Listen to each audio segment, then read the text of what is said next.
Welcome to the Emerging Civil War Virtual Symposium. I'm Editor-in-Chief Chris Mikowski. Thanks so much for joining us.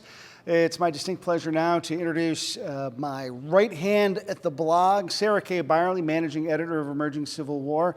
Sarah is the author of Call Out the Cadets, The Battle of Newmarket. She's at work at a bio on the gallant Pelham, and she's going to talk today a little bit about survival in the Shenandoah Valley in the fall of 1864, spring, summer, and fall of 1864. She is a speaker for all seasons. Ladies and gentlemen, Sarah K. Bierle.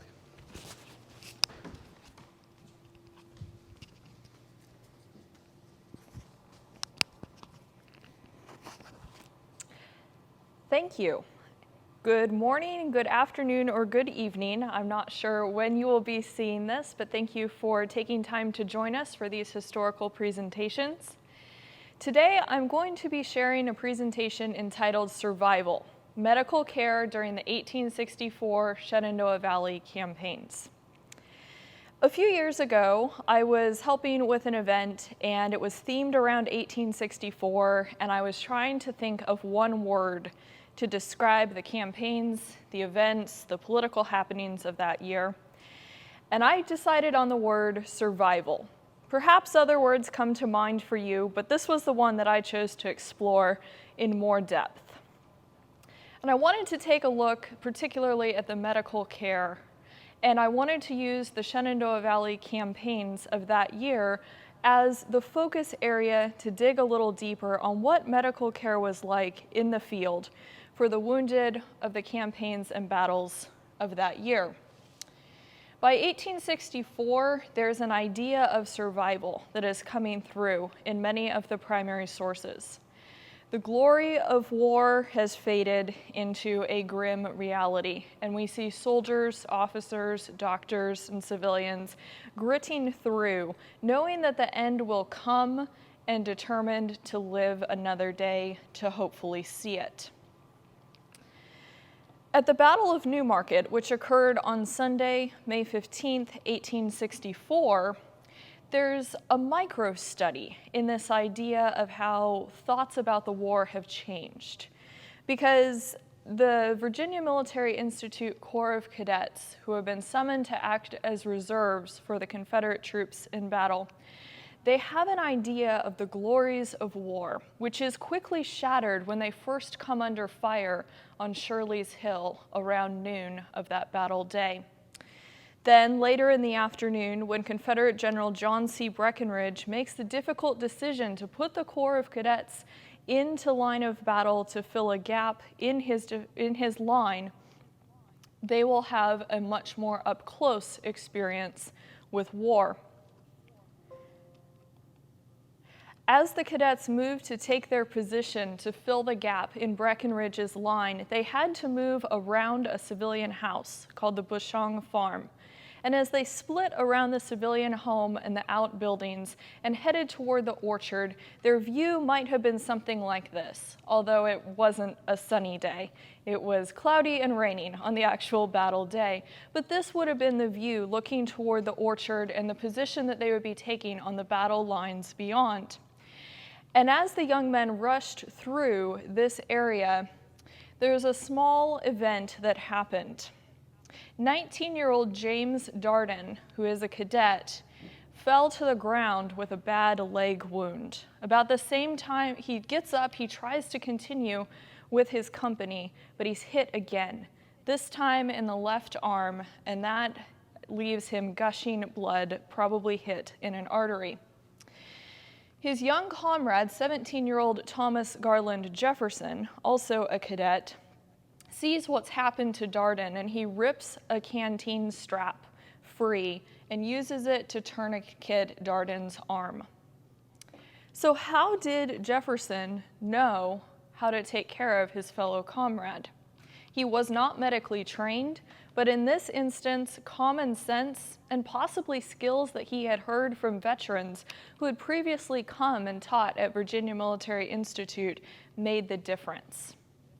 Darden would survive his injuries. He went unconscious shortly after Jefferson took care of him, but was later found by a local surgeon from Harrisonburg who looked after him and helped him to recover.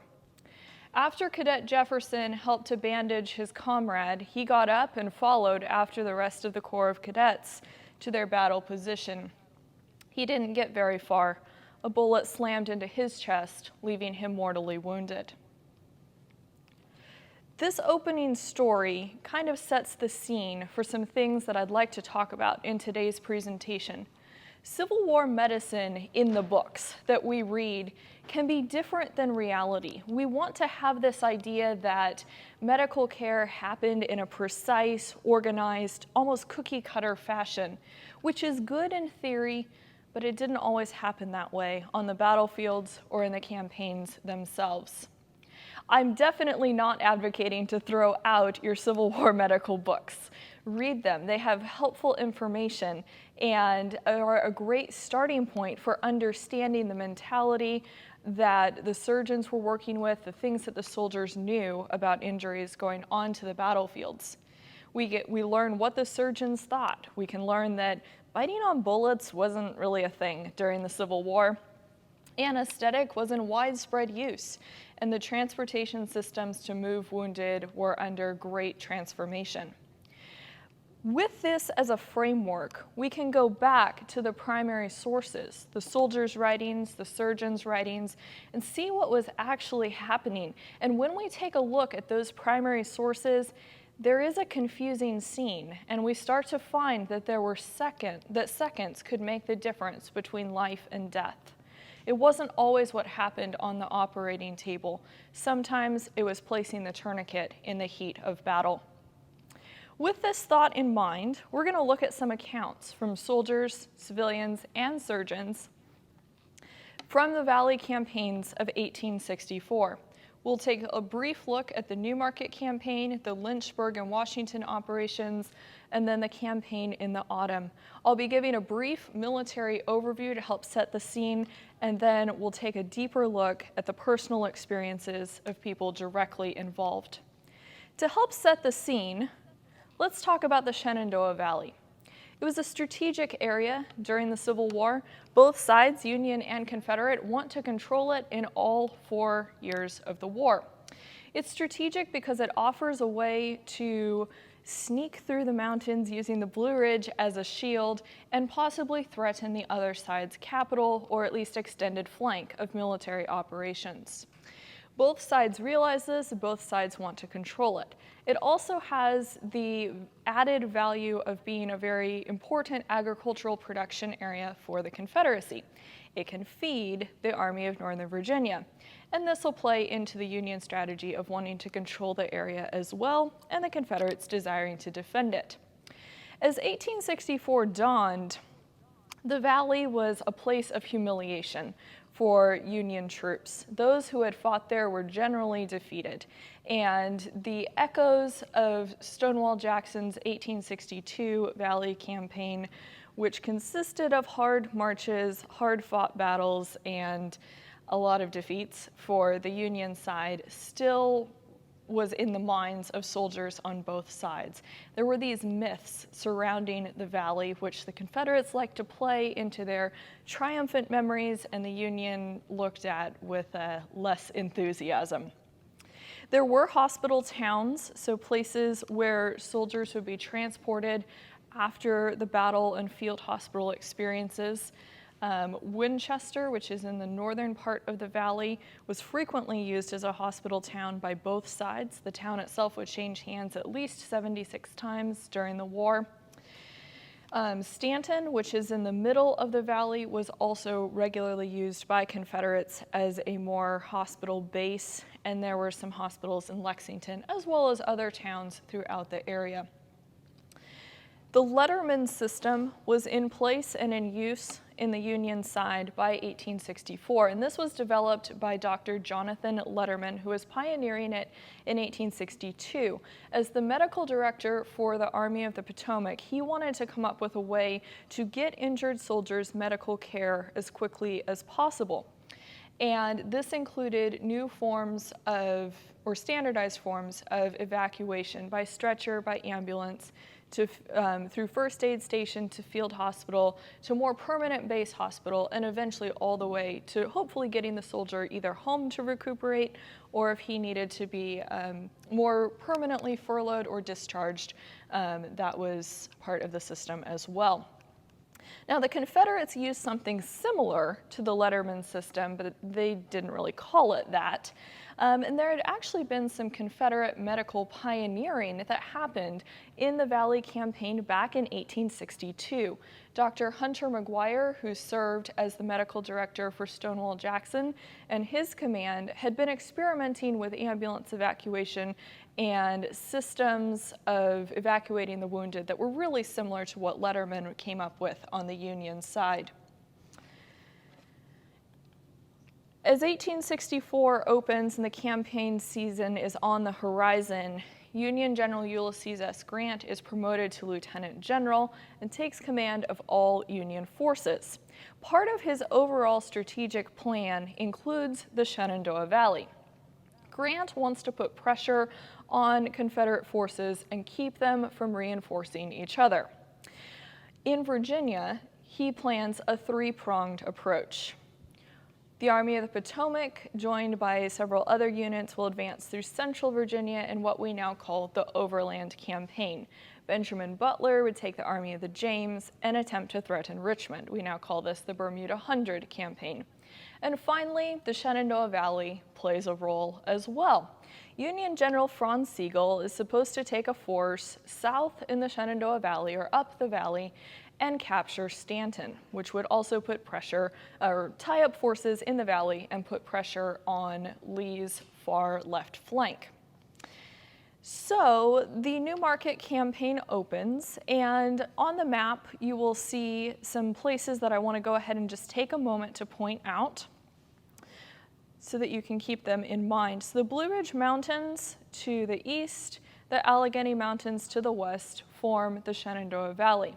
Winchester, a town which we previously mentioned, sits in the northern part of the valley, which is also called the lower part of the valley.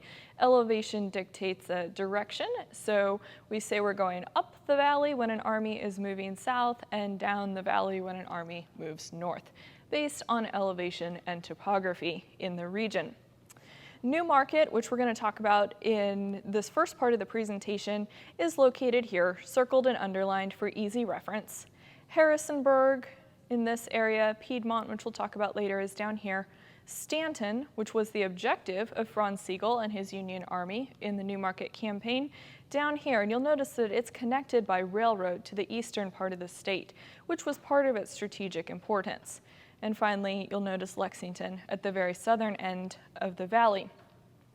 So Sigel and his troops start marching in early May, and they leave the Bunker Hill area and by rather slow marches make their way into the lower part of the valley. Sigel takes his own time for a variety of reasons, giving Confederate General John C. Breckinridge time to scramble an army to oppose his advance. By May 13th and 14th, there's been fighting around New Market. Confederate cavalry is able to seize the high ground, giving a solid position for Breckinridge to bring his infantry up. On May 15th, the battle itself or the main part of the battle, which is recognized, happens. Breckinridge waits the morning to see if Union troops want to engage, but they are strung out over about 20 miles of road, and Sigel will be piecemealing his units into the fight.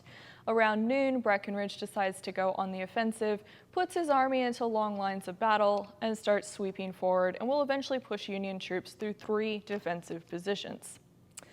The Virginia Military Institute Corps of Cadets, which had been summoned from Lexington to serve as a reserve for Breckinridge's army, stays in reserve with the army, although they come under fire around noon.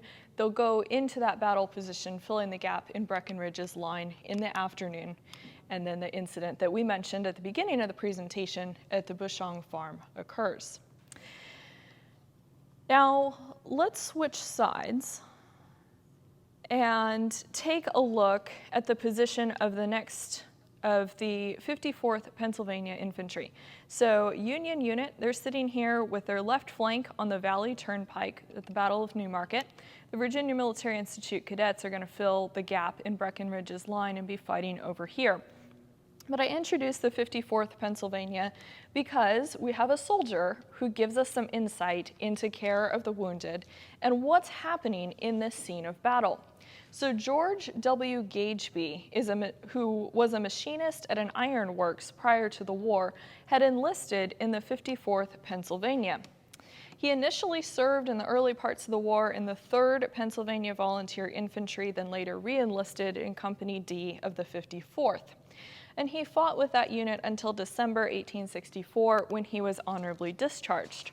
Now you'll notice in the photograph on the scene, this is overlooking the portion of the field where the 54th Pennsylvania fought. And Gageby gives us an interesting account in his reminiscence of the battle. Quote, "I then went to the north side of that stream of water running down the ravine, passed up a well-beaten path to a house. I picked up a wounded man of the 34th Massachusetts Infantry and carried him onto the porch of the house. Opened the nearest door, intending to take him in. As the door swung open, I saw through the window opposite it a line of Confederates passing along the other side of the house. I turned to go back to my regiment and saw them falling back, and to get back to them, I would be between the lines of both parties." So he's stuck in the middle of the battle lines. Gageby manages to rejoin his unit, which comes under artillery fire from the flank, and he lets us know that much cussing ensues, and then the 54th begins to fall back. He continues his narrative, "Then I crossed the fence and got into the muddy field, and every step was over shoe top in mud. I found 4 of my company carrying a messmate whom I learned was mortally wounded. After some talk with him, we left him in a small outbuilding where he died that night. People who lived in the nearby house found him and ministered to his wants until he died." And his account gives us a glimpse of, again, soldiers being part of that first aid and also carrying their wounded comrades to places of relative safety. And Gageby particularly mentions that he's taking these wounded to civilian homes, and in at least one case, he knows that civilians helped to take care of the injured man before he died. Civilians play a large role in the care of soldiers after Civil War battles. And for example, the Kleindienst women who lived in the town of Newmarket in a house that was built on the site of the one in the photograph, but the original house from the 1864 period is no longer standing. It's another building on its site now. So the Kleindienst women opened their home to help care for the wounded from the Battle of Newmarket. And Lydie Kleindienst was a woman in her early 20s, and she's particularly remembered for helping to take care of some of the wounded cadets from the Battle of Newmarket. One of the cadets who found refuge in her home was Thomas Garland Jefferson, the same one who had stopped to take care of Darden and apply a tourniquet in the Bushong farm. So Cadet Jefferson is well taken care of by his cadet comrades, by surgeons, and also by the Kleindienst women, but his wound is mortal and he died on the 18th of May, according to one of his comrades. The Kleindiensts weren't the only ones recorded taking care of wounded at the Battle of Newmarket. There's some photographs added to the screen. One is a sketch of Thomas Garland Jefferson by one of his comrades, Moses Ezekiel, and the other is a portrait of Lydie Kleindienst. My apologies, I should have added those earlier.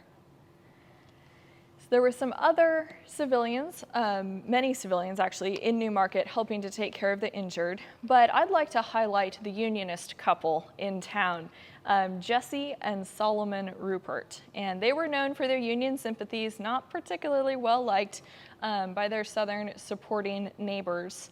The Ruperts realized that many Union soldiers had been left behind as the Union Army retreats in defeat from the Battle of Newmarket.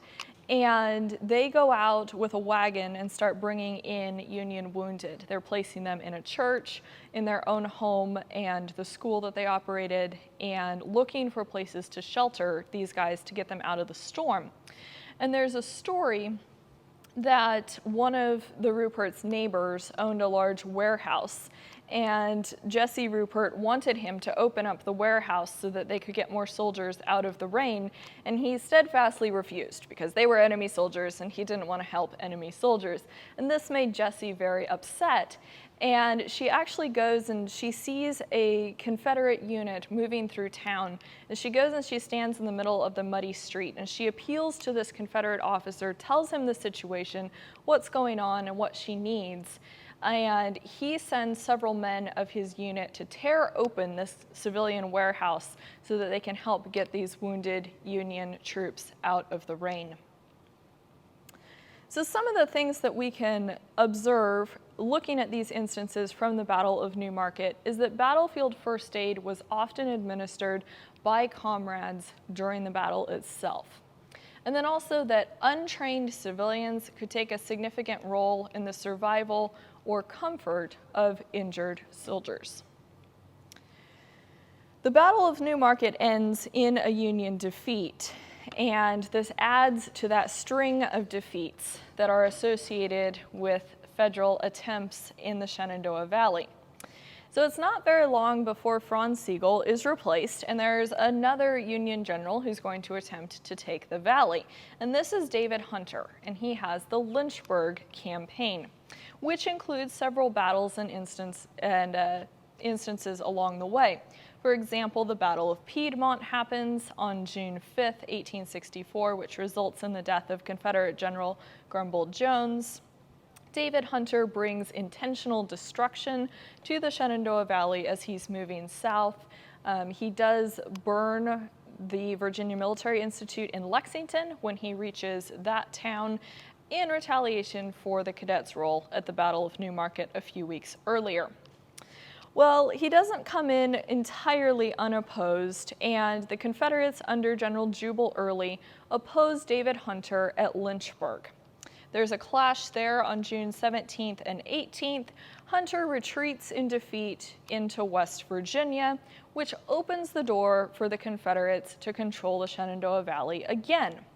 And Jubal Early is ready to take full advantage of that opportunity. He commands the 2nd Corps of the Army of Northern Virginia, units that have already operated in the Shenandoah Valley in previous war years.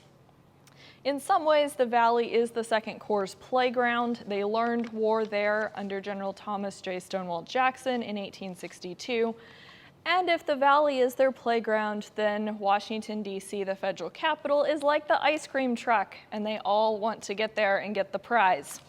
Jubal Early is no different. It's a hot July, but he marches northward, then turns east. His troops will actually get to where they can see the buildings of Washington, D.C. The Battle of Monocacy on July 9th, though, ends in a tactical Confederate victory, but a strategic Union victory, which delays Jubal Early and his Confederates, allowing the 6th Corps to arrive to defend the federal capital. The Confederates are forced to retreat, but their soldiers take great pride believing that they have scared President Lincoln.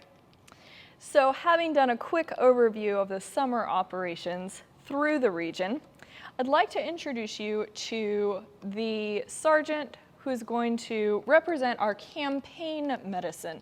So, medical treatment happening while armies are on the move.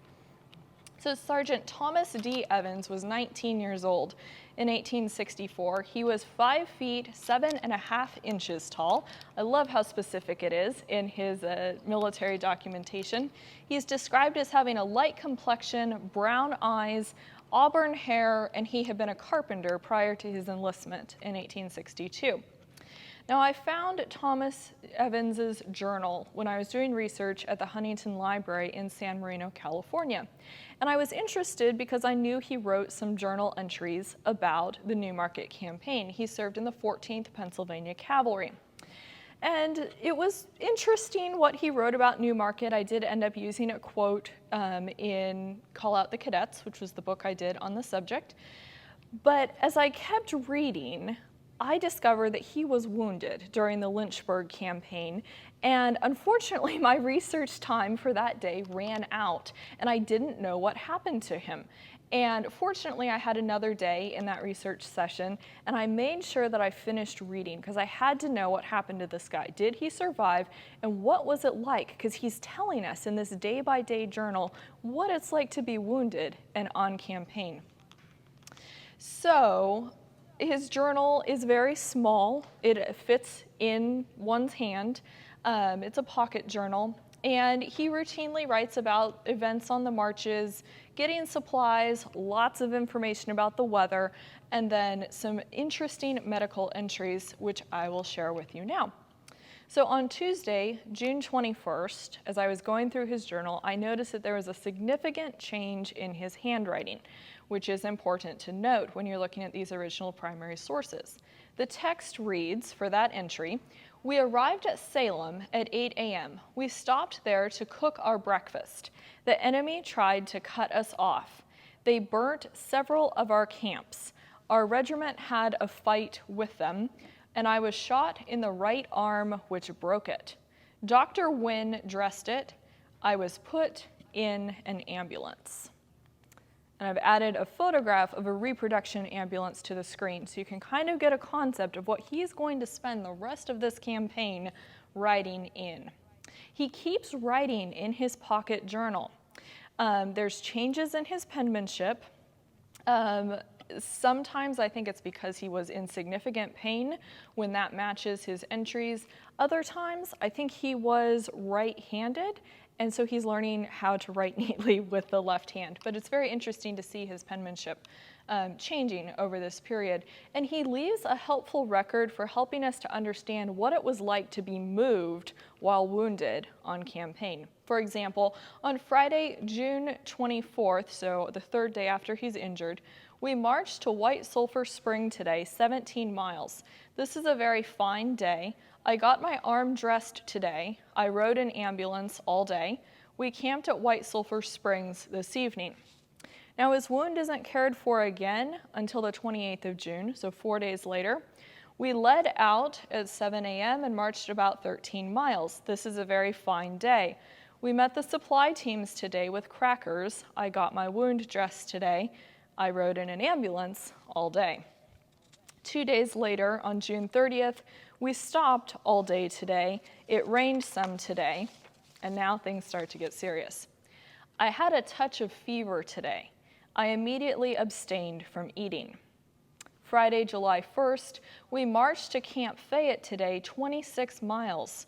I rode in an ambulance all day. This is a very fine day. We got in boat in evening. The boat stayed at landing all night. I was considerably better today. And then he gives us the information about this next part of his journey starting on July 2nd. The boat started this morning at 7 a.m. We arrived at Charleston at 10 a.m. and at Gallipolis at 11 p.m. and was taken in an ambulance to the hospital. This is a very fine day. Then there's a quiet period in his journal, and he summarizes it up with an entry on July 22nd. Was at U.S. General Hospital at Gallipolis, Ohio. The bullet hole on the inside of my arm is healed up. 2 days later, on July 24th, he continues to let us know he's at Gallipolis, Ohio in the U.S. General Hospital, and he writes, Dr. Bell probed and examined my arm. He said it would have to be taken off. I wrote and mailed a letter to Father today. So he's gone almost a month since his initial wounding, and now the doctors are saying he's going to lose his arm. 3 days later, he's still at the General Hospital. They took me over to the office today, and about 10 doctors examined my arm. There's a change in the journal to blue ink, and they concluded not to take it off. And he goes through this several times, like thinking he's going to lose his arm based on what the doctors are telling him, and then it doesn't happen. I'll spare you all the details in the weeks that follow, but basically he goes through a process of them lancing his arm. There's intense swelling in September, and then finally on September 29th, he notes that pieces of cloth came out of the wound. So clearly there's been intense infection going on, and that's probably because no one really examined the injury very closely since he's wounded on campaign. They dress the wound and then not much else. On October 15th, Evans gets a pass to go home, and he spends the rest of the year recuperating in Pennsylvania and seems to recover. I have not been able to track more information about him at this time, but I am very curious to see if he later returned to his unit or not. So more research is going on there.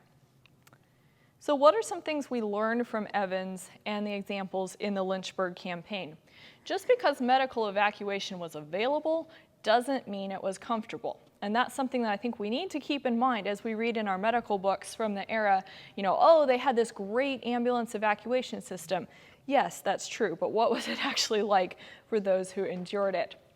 And then also for the injured during a moving campaign, the choices were painful and limited. You're either going along in the ambulance or you'll be staying behind. And in that case, he probably would have been captured by the Confederates and sent to one of the prisons, which were in terrible conditions by 1864. So probably better to go ahead and continue with the Army. So we have one final campaign to look at in the Shenandoah Valley, and that's the autumn 1864, Sheridan versus Early, which ends in the burning. So it lasts from August of 1864 to October. Union General Philip Sheridan is the new commander who's going to attempt to take the Shenandoah Valley. He's going to fight a series of battles and heavy skirmishes, always keeping the pressure on Confederate General Jubal Early and severely limiting his abilities to maneuver and keep troops in the field. Early will be on the defensive most of the time, although he will launch some significant counterattacks. And I'll just read through the list of battles so you get an idea of how much fighting is going on in this campaign.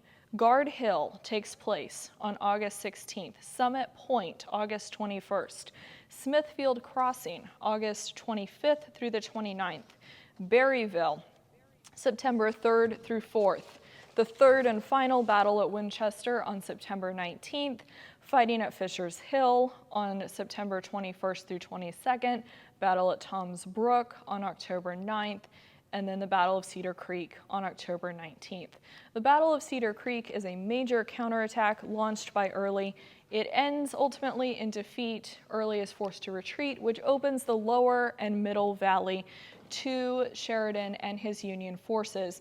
And this starts the period that is known as the burning. So it's the destruction of crops, of mills, of anything of agricultural value, so that it's going to be hard for the Confederates to continue feeding their armies in the field. So this campaign has lots of battles, many casualties, and it comes with a high price that the Union gets control of the valley. And in this campaign, I started seeing a different type of survival in both soldier and surgeon. And to illustrate, let me introduce Dr. Hunter McGuire and Lieutenant Colonel Alexander Swift Pendleton, who's sometimes better known as Sandy Pendleton. On the 22nd of September, 1864, it's the last day of the Battle of Fisher's Hill, and the Confederate troops are retreating.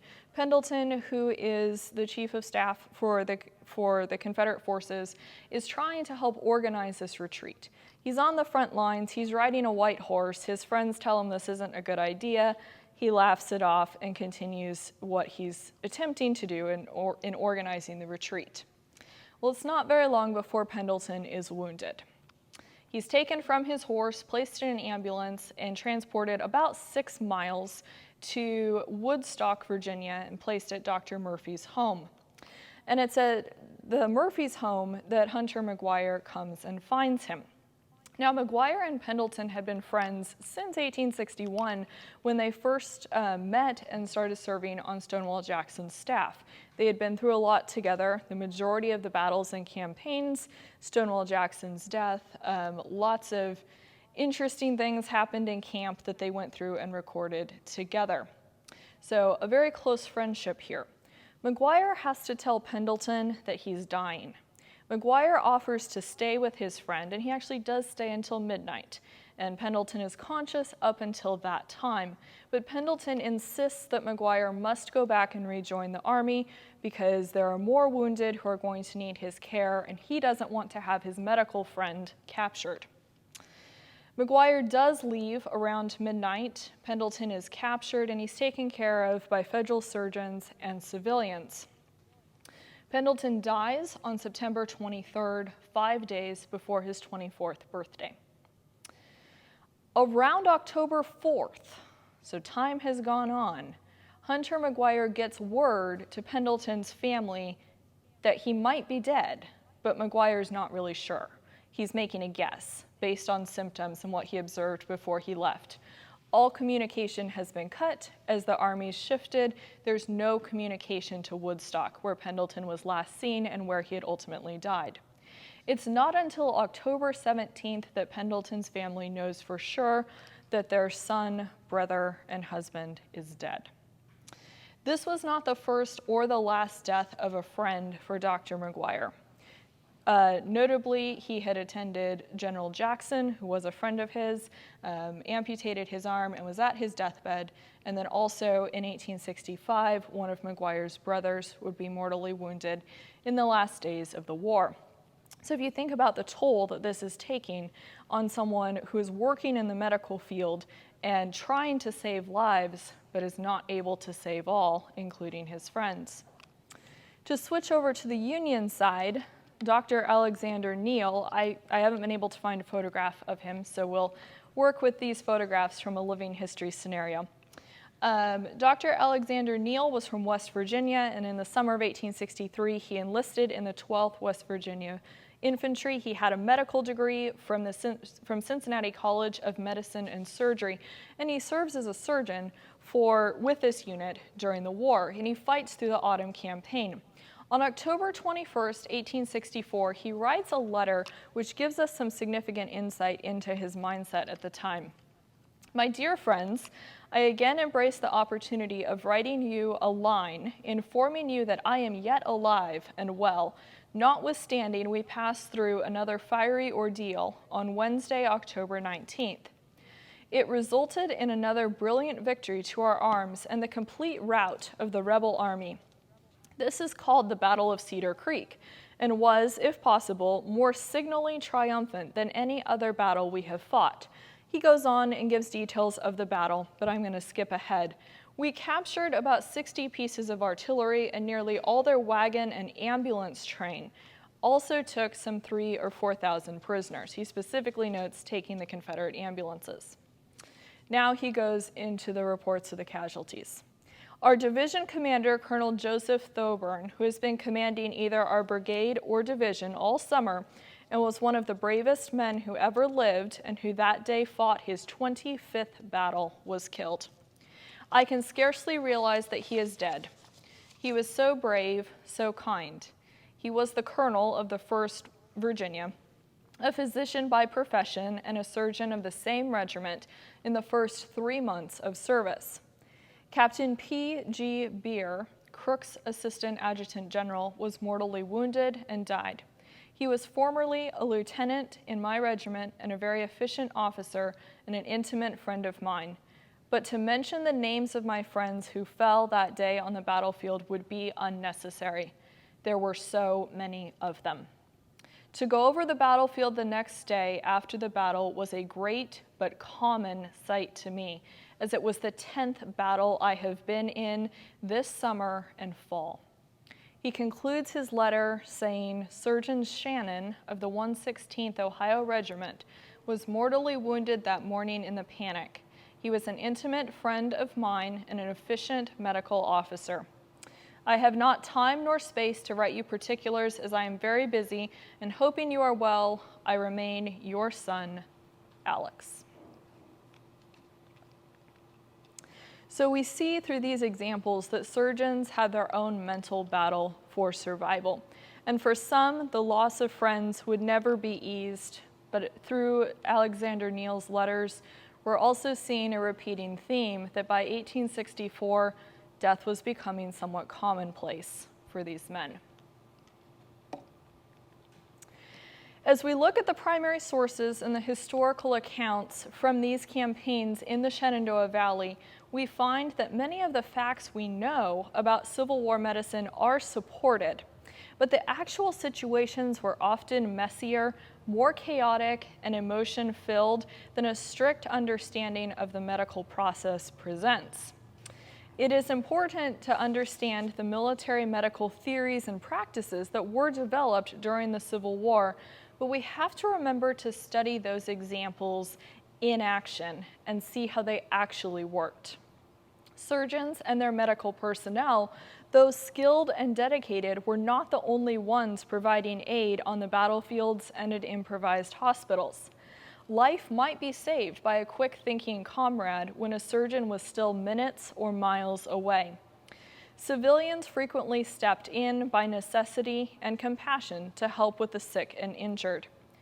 On campaign, ill or wounded soldiers had two basic options: ambulance or stay behind and risk capture. By 1864, the prisons were bad, and so for many, an ambulance ride, however awful, offered an increased chance of survival. Base hospitals often became the resting and surgical points for the wounded transported from a campaign and battlefield, and that journey could take days, adding difficulties to the healing process. Finally, in addition to the battle to survive injuries and illness that Civil War soldiers faced, surgeons faced a particularly difficult mental challenge. They were supposed to save lives, but sometimes lives couldn't be saved, even their friends. And I personally believe this is an understudied aspect of Civil War medicine, the mental stamina and the coping of these surgeons. 1864 was a particularly hard year to survive, physically and mentally, in the Shenandoah Valley.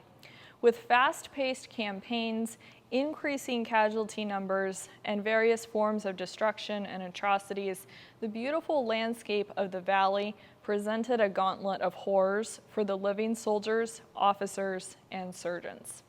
Many did not survive.